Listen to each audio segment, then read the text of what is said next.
To promote my new flower shop, I had one place print my business cards, another print my brochures, and a third, my signs. Now my roses aren't red, my violets aren't blue, my geraniums look dead, and I don't know what to do. Staples can help your business stand out with signs, banners, and brochures that are a true reflection of your company. And now at Staples, spend $50 or more on print and marketing services and get $5 off your next in-store purchase. Now my business is blossoming, and I'm spending less green. Exclusions apply. In-store only. Ends 6/23/18. Blog Talk Radio. Welcome to Conscious Cool Chic Radio with Molly McCord. That is me, and I am delighted that you are here today, where we gather every week to connect energetically and to talk about the astrology and energies of the week ahead. Thank you for joining me. You are connecting with a worldwide grid of people who are awake and conscious and aware of their own power, and that's what I love connecting with you about, is when we understand the ability to really create the life of our dreams is our choice, it's our power, it's for our soul's highest growth, and it's remembering that, because we all have the busy parts of our days and weeks that just pull us in so many directions. And when you come back to center and you remember who you are at a core soul level, simply connecting to your own light, your own space, your own energy field, that awakens within you more of who you are. So it's almost like every time you simply come back to a place of quiet, stillness, and peace, you have a new awakening each time. And that is part of your power, and that's part of your support for this wild and crazy journey that we're on. We just had a full moon in Sagittarius at 8 degrees on Tuesday, May 29th, and it had a lot of energy to it, a lot of zing, a lot of action, development, movement that was meant to get things flowing again for you. We had a grand trine in fire that is about the inspiration, the motivation, the what do I want to create, and how to get that circulating. We also had a grand trine in water, which is about the flow and the trust and the surrender and the feeling that everything is possible and everything can take shape as it needs to. I had a beautiful moment during the full moon yesterday where I collapsed on the carpet. It was so amazing. I put my son down for his nap, and of course I have my business things I need to get to as well as some personal things, and all I wanted to do was just collapse, and I just laid there on the carpet for 5 minutes, and then I got up and, business summons us forward and we have things to do. But it was just simply that 5 minutes of surrender that was everything. And we need more of that. So keep that in mind as we complete May and go into June. We need the surrender because there's only so much we can do in a day. And life has really picked up the pace since this full moon and with the planets that are currently in Gemini. The sun is in Gemini, and Mercury just went into Gemini right after that full moon. So on on the late hours of May 29th and early morning hours of May 30th, Mercury went into Gemini, his home sign where he thrives. Mercury in Gemini is so talkative. He's got so much to say and very curious and really concerned about the specifics, the details, the numbers, the particulars of something. It's your linear mind looking for information, looking to solve problems, looking to talk it out with someone. This is a very active, busy, go, go, go. Gemini also rules your daily errands and your to-do list things you need to get done during the week, where you need to go, like, the post office or the stores, or you have to go pick up your dry cleaning, or you need to go to the supermarket. I mean, everything kind of picks up the pace with the Sun and Mercury in Gemini. We finish up school.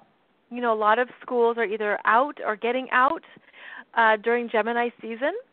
So it's that completion of what you've learned. And because you've completed one cycle of learning, well, then Gemini looks for another way to stay busy. So it's summer travel, it's picnics in the neighborhood, it's family reunions, it's graduations, it's that socializing energy. Gemini keeps our minds busy. It keeps our hands busy. It's very much about what can I gather to understand. So Gemini is all about potentials and possibilities, change, adaptability. And so you take these small pieces of it, and when you put it together, Gemini is all about what we communicate with one another, the power of our words. Sometimes our words can be careless. You speak before you think about it. Or our words can be really meaningful and poignant. Those are two sides of the Gemini energy. In Gemini, we look for information, but we're looking for stories. We're looking for understanding. We're looking for a way to process information and look at if it's relevant to you in your experience, on your path.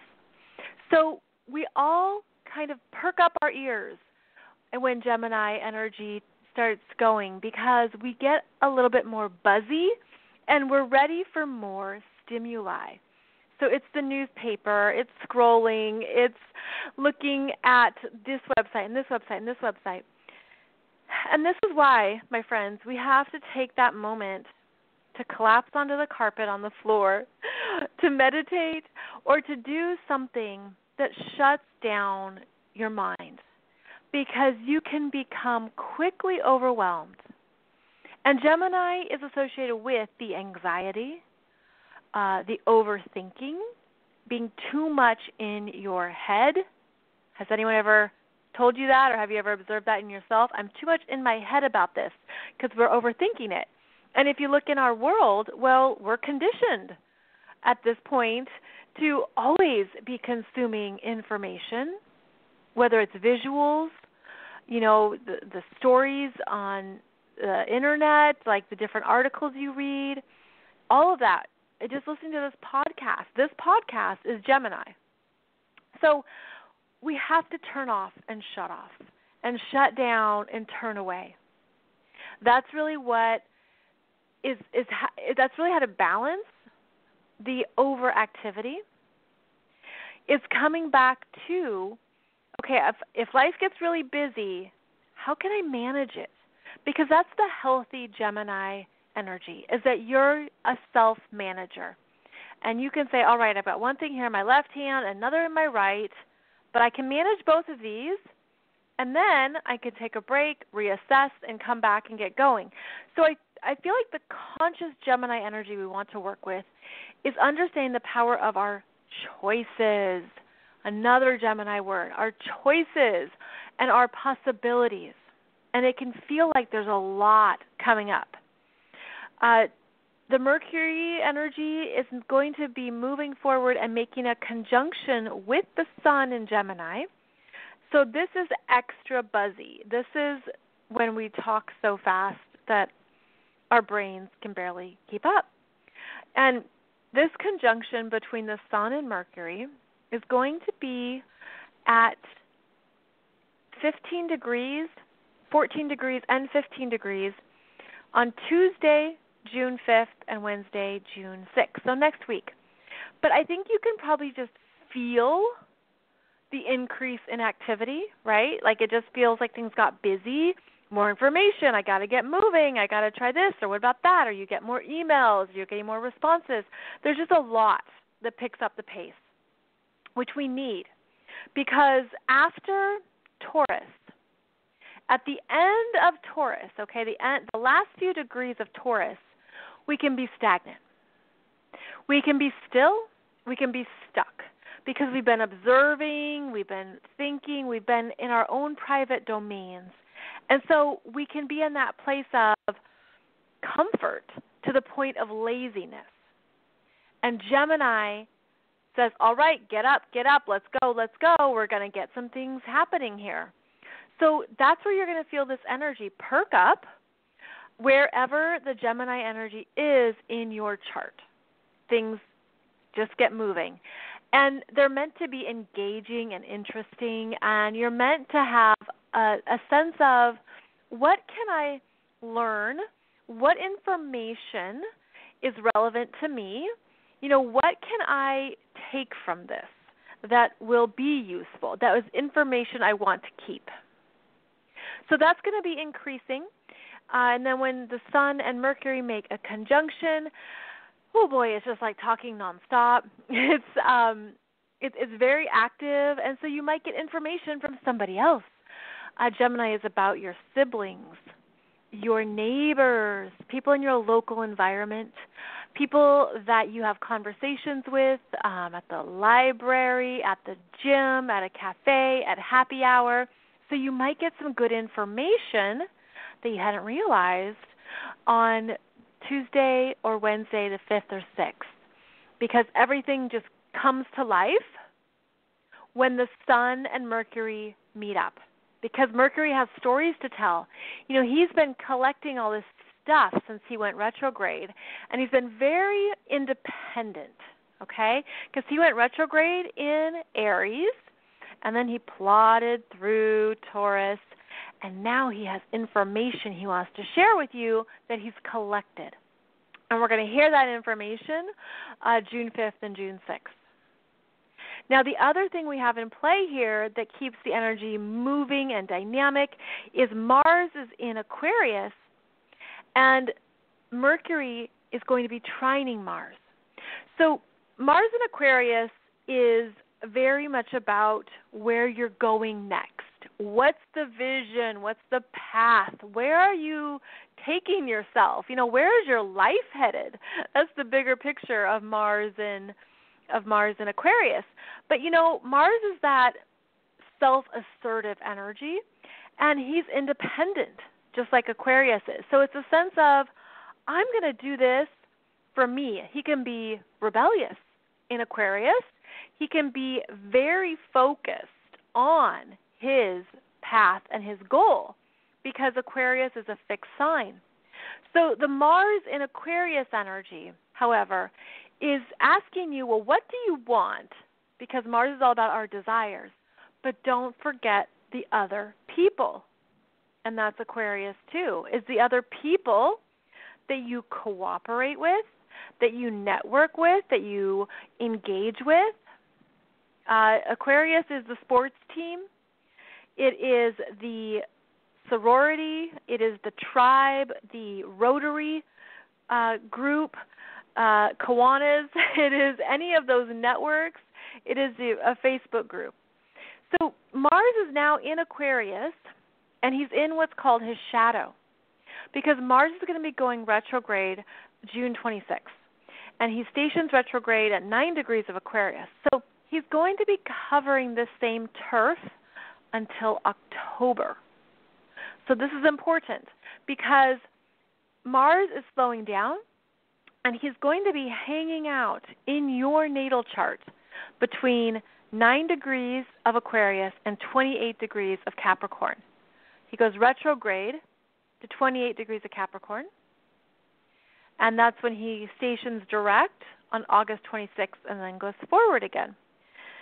So he's going to pass over this point 2 more times. And so what we're looking at here are the people around us. And do they support our goals, or do they piss us off and make us angry? That's also Mars. It's like, does this person really understand what I'm all about and what I want to do and what I want to accomplish? It's our masculine energy. It's our sense of self, how we feel self-confident. So you look at the people around you and you say, are these my peeps? Are these really the people that I want in my tribe? And maybe the answer is no. And why is the answer no? Because the South Node in Aquarius has been clearing out connections in our soul groups and soul contracts that are complete. And the South Node is now at 9 degrees of Leo, going retrograde. So 9 degrees of Leo means the South Node is at 9 degrees of Aquarius. Mars is going to be making a conjunction with this South Node, and I see it as a giant broom that just sweeps out what's done for you. And in Aquarius, it's not personal. Now, how much do you love that? How much do you hate that sentence? I have mixed feelings whenever I hear that it's not personal when you're dealing with people, because on some level, at one energy field, there is that personal connection. But when people say it's not personal, they're referring to the bigger energy field, which is about your soul's energy, and that your soul has to, it's like all of our souls are Teflon coated, okay? We all love each other. Like, we all know there's a higher love and respect and appreciation for every single soul who is here on the planet, no matter what role they're playing in their human skin. So our souls are Teflon coated, and understand, well, of course it's not personal, because this person in this lifetime, they need to do this, or they have to accomplish this, or they have to get this lesson taken care of, and I can't go with them, or they can't go with me. And that's just how we knew it would happen, and we knew there'd be a parting of the ways. We knew that this friendship wouldn't last forever. We knew that this connection would end. So this is a breakup energy this summer. And you could have been feeling it already, because it's really, I'm seeing it as a blast, which is the Mars energy, a blasting away of what you're not meant to direct your energy towards anymore. And sometimes, as much as we want those to be graceful changes or easy and loving, and, you know, no one gets hurt and no one is done any harm, well, with Mars here, he's direct, he's to the point, he has knives and guns and blades and swords, and he doesn't care about the niceties.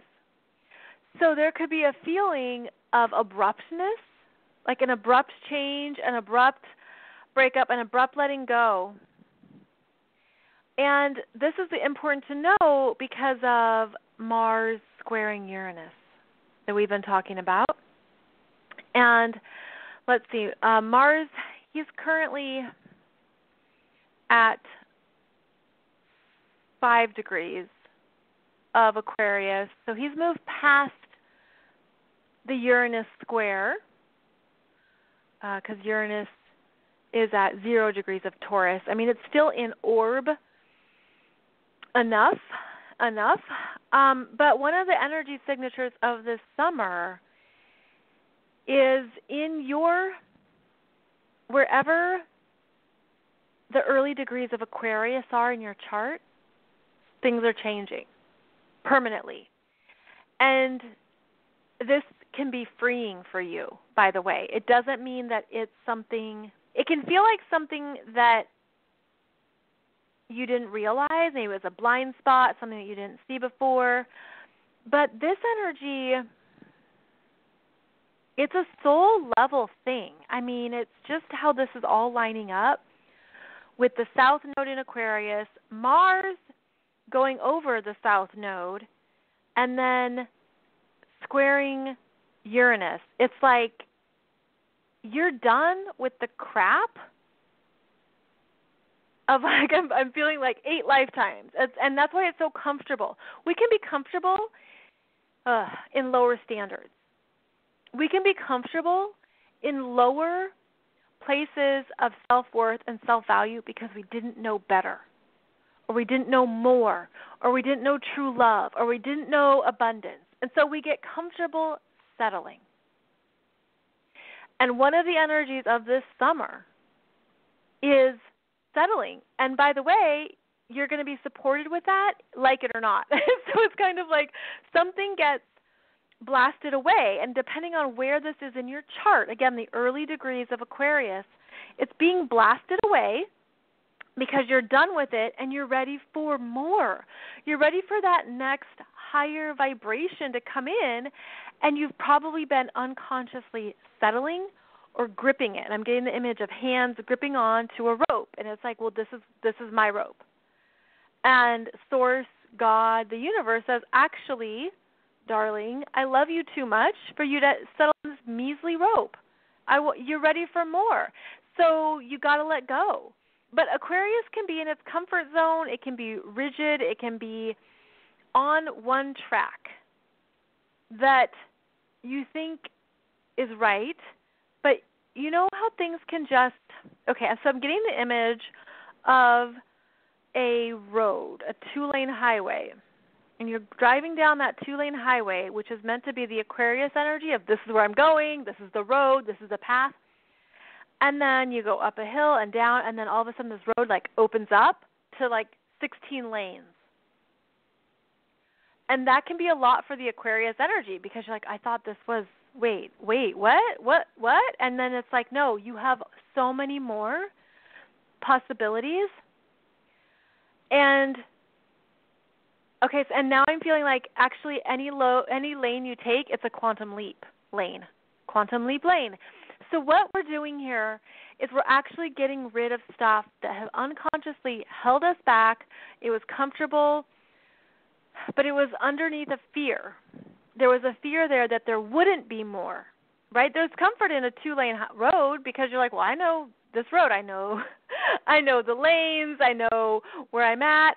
But it's sort of like when you're ready to quantum leap, you have to let go of the steering wheel, and you have to understand that we're not always our best guides in our human selves, because our human minds look for the simple known or what we can see. And so what we're having to do here is understand that there's more ways that this can unfold and openings, okay? But you have to let go of something that you didn't realize you were afraid of. And just know that there's the quantum possibilities of how you can be expanded and given more. So this is important because we're really in this energy now. And it's setting the stage. So what we're also doing is getting back to the Sun and Mercury and Gemini is you're understanding that there's choices, there's possibilities, and that you're strong enough to try something new, to try to adapt, to be ready for the alternatives, and to not be too locked in. And that actually helps you maintain your power, because then you're not looking for it outside of yourself. You're remembering, no, I actually know that I'm being taken care of, that I have wonderful intentions, that I'm very clear about what I need and what I want. Like it's actually, again, bringing that energy back into you so that you can release what you were settling for. Now, this always relates to our unconscious programming and our belief systems, the going deeper energy. And Jupiter in Scorpio is helping us with that right now, helping us move through that, helping us see the fears that are underneath the surface. And in Scorpio, it's really deep fears that are emotional, and they have to do with our self-worth. Now, Scorpio is always, it gets a bad rap. It's a tricky sign because there's different versions of Scorpio energy. There's different versions of every astrological sign, but Scorpio can be extreme. And so what we're looking at is the fears who are our teachers. Jupiter is about what we're learning, where we are gathering knowledge. We're gathering knowledge about our fears. And it's not from this observer Okay, so I'm getting the image of looking down into a pit. You can't just look down. You have to like get in the pit. That's Scorpio. It's like, no, I'm going to get in there and I'm going to see what's really going on. And so that's why you do the psychology, the therapy, the soul work, the past life regressions, Akashic records, soul retrieval. All of these healing modalities help. NLP, anything that takes you into more of your own system and energies. So that's what the Jupiter and Scorpio energy is helping us with. And there's still this beautiful trine between Jupiter and Neptune right now, this week, and that's helping it flow. And I see it as like flowing out the exit. What you gather and you've learned from your fears, you are transmuting it with Neptune and Pisces, which is the violet flame. So there's violet flame energy present this week that lights and burns away those fears that you don't even want in your being, in your aura. So I'm seeing the image of, okay, so if you're sitting in a very beautiful lotus pose and you're just meditative and still, the violet flame is imagery to focus on in your root chakra, to burn away the fears of the root chakra, the red chakra, and to allow those fears that are unconscious ego survival fears to be removed so that you can feel a stronger grounding here and to know that you're supported here. Now, we're beautifully supported right now with a grand trine in water. So again, that is the Jupiter in Scorpio, Neptune in Pisces, connecting with the lovely Venus in Cancer this week. So those three planets make a giant triangle called a grand trine. They're all in water signs, and they are beautiful for healing, compassion, flow, release, tending to your heart, specifically the relationships in your heart that need healing. Because Venus is the relationships that we carry with us. And in Cancer, it's from the past. It could be a childhood friend, someone from someone that you just knew a long time ago. I mean, it's nostalgic in Cancer. It can be women in general. It can be sisterhood, the women in your lives as well. But there's something about healing that energy of femininity within you in order to do your part. This energy is just so kind and warm and loving. It's a safe space. It's nurturing. And it's private. You know, this is something private for you. You don't need to even share it in any way. It's just your own private inner communion with the relationships in your heart that need to be healed. And, okay, so you know how sometimes you can think of somebody, but you know an old version of them? Or you're holding on to an old version of them? That's probably what needs to go, because they're probably a different version of themselves now. No matter what or how long it's been, I feel like there's this energy of letting older versions go, older versions of relationships that blesses them, thanks them, and releases them. And then it sets you free to move on too. Now, Venus is going to make an opposition next week.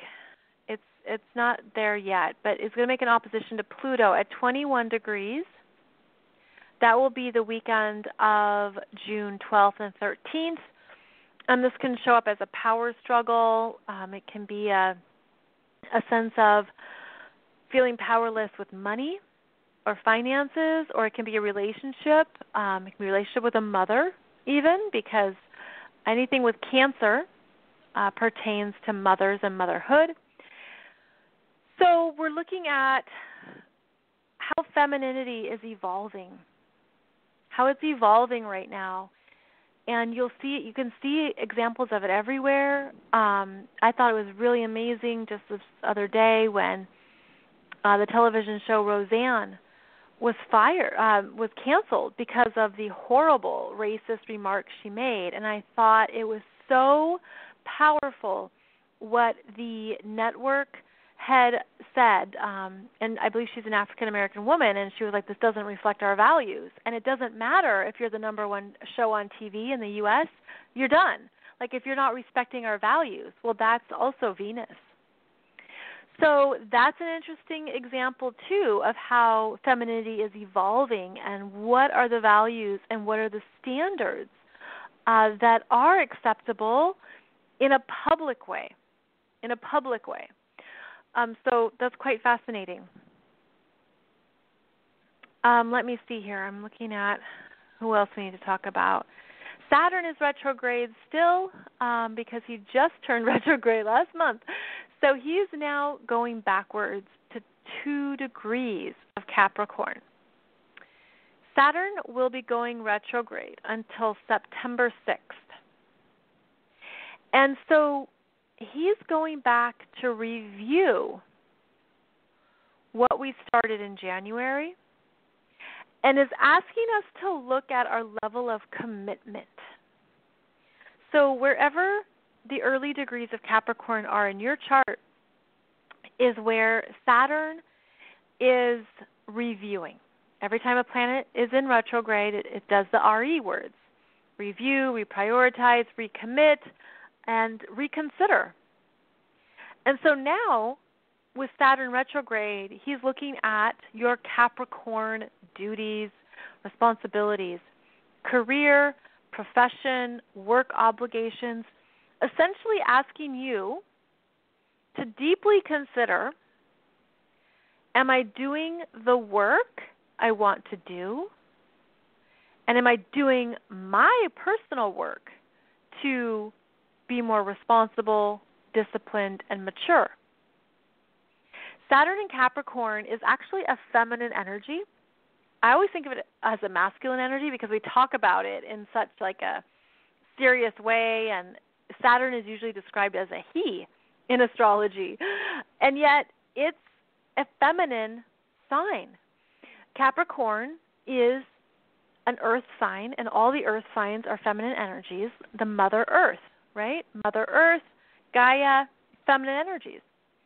So the Capricorn energy is actually the matriarch.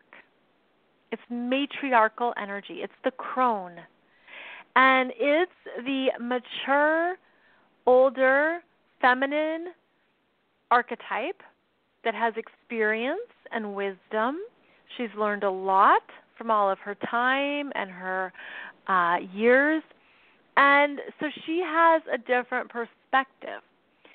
And the Saturn in Capricorn archetype of a matriarch is your queen. She's a queen. She's a responsible queen, though. She isn't fussy. She isn't emotional. She's all about her duties and her responsibilities. Now, interestingly, Queen Elizabeth has Capricorn rising. She also has her sun in Taurus. And think about how the Queen of England appears. She rarely smiles. You know, she's very kind of solemn and serious. And she attends to her duties, and she shows up, and she understands her place in the hierarchy. She knows that being a queen is not about being an individual. It's about the responsibilities that come with the role. And it isn't about being I was going to say a person, but I mean, it isn't about being, what's the word I'm thinking of? It just escaped me. I just had it. What it's about is essentially understanding that I have a role to play. It's not personal. It's not about being an individual. It's about fulfilling what's expected of me and showing up to where other people need me. Now, Capricorn is concerned with hierarchy and status and being in charge. And so what we're looking at in ourselves, are you in a place in your life that you want to continue to commit to? And this is going to be in whatever house Saturn and Capricorn is for you right now. So going back to 2 degrees of Capricorn, are you in a place where you can make commitments for the long term, for the long haul? Where do you feel that you can carry the responsibilities? What are the responsibilities to yourself? What are the duties? Are you putting in the time? It asks very serious questions of us. And so wherever Saturn is in your chart going retrograde, that's what you're reviewing and reconsidering. You have all this summer to find that answer. And when Saturn stations direct, September 6th, so let's call it the first 2 weeks of September,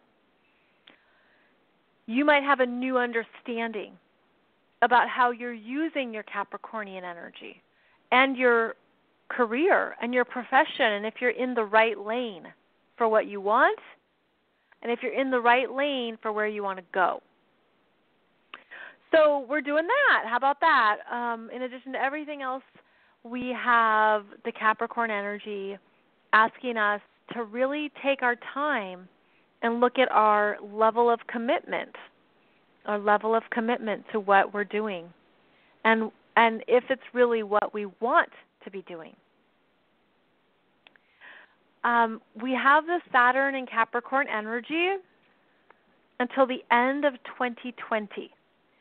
Remember, he's going all the way back to 2 degrees. So he goes back to 2 degrees, and then he travels the whole rest of Capricorn. This is really looking at, well, what commitment can I make for the next 2.5 years? And am I willing to do the work for that commitment and to tend to the duties and responsibilities of those commitments? Now, we have Uranus in Taurus, still at 0 degrees. And this energy has been beautifully demonstrated by the volcano eruption in Hawaii, on the Big Island. And that's because the lava is fire, which was Uranus in Aries, and then the earth is very obviously depicted in this analogy too. That's the Uranus and Taurus, disrupting the earth, the fire magma lava coming up to change the earth. So it's been interesting to watch that. Keep in mind that the Uranus energy is going to be strongest for you if you have planets in the early degrees of Taurus, Leo, Scorpio, or Aquarius, specifically 0 to 2 degrees. And that's where the disruption, the earthquake, the changes are being felt. So they're not going to be felt for everyone just yet. Now keep in mind that Uranus is going to go retrograde back into Aries later on in this year. And I'm just remembering the date. I believe it's the end of the year. Yeah, it actually goes back to Aries in November. And then will return to Taurus in March. I believe it's March 2019. And that's when the full show begins, the full spectacle. So right now it's just the opening act. It's just the appetizer. And then when Uranus returns, it's the full meal, okay? It's everything. So that's when it gets even stronger. So keep in mind that wherever Uranus is in your chart right now, it's looking for change. It's looking for something to move and shift. And as it continues into Taurus over the next 7 to 8 years, that's where it's going to most likely interact with more planets in your chart. And that's when you will feel that the changes, the things needing to be let go of, to shift, all of that. So it's quite a dynamic energy that we have going on here. Now, I want to get back to this full moon that we just had earlier in the week. After a full moon, we tend to look at what's come up, and we can have our heads down because we have to work and take care of business and look at this and check out these details. The sun in Gemini keeps us focused on the particulars, the details, the arrangements, the travel plans, all this stuff that we need to take care of. And so it can feel like you're mentally busy. And there's a lot going on, and there's a lot more in your head. There's a lot more that you need to write down so you don't forget it. And keep in mind that we're in this a time of busyness. And after a full moon, depending on how this full moon was for you, it could have made you get a fire started in, okay, I'm busy, I have to take care of all this stuff. Remember to give yourself a break. Don't forget to just take those quiet moments to meditate, to breathe, to go into nature, to go for a walk. Just monitor how much you're in your own head, because you can be overwhelmed by the thoughts and the words and the to-do list. So break it down, keep it simple, and as we started the show with, you come back to your center, to your presence, and every time you do that, it's a new awakening to yourself and to your own energy and who you are right now in this moment, and the energies that are moving through you, the ones that you're feeling in your presence. I'm getting the image of an aura that has rainbow colors moving through it. So it's like in the morning you can start off with the green aura, and then it changes to a light blue, and then it changes to a light yellow. That's the kind of energy that's swirling here. It's that sense of things are moving. There's new life. There's new activity. And as you connect with that new energy and that new life, it changes your aura too. So you could feel like in one full day you've experienced a full rainbow of colors. That's the kind of energy that's moving right now. Is that it's like quick breeze. Like, how you go outside and the breeze is just really swift at times? It's that. It's a swift moving energy, a swift moving breeze, and it's meant to clear out, and then it's also meant to bring in and to bring in more. So that feels really good. Yeah, I'm just still seeing that cool rainbow aura. So just allow yourself to be a chameleon as needed, or if that feels comfortable, because it is a time of change, and it's a time of new possibilities, new options.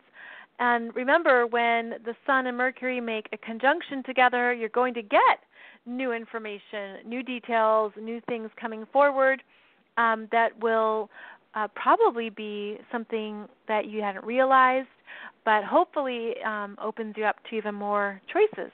So thank you so much, my friends, for being with me.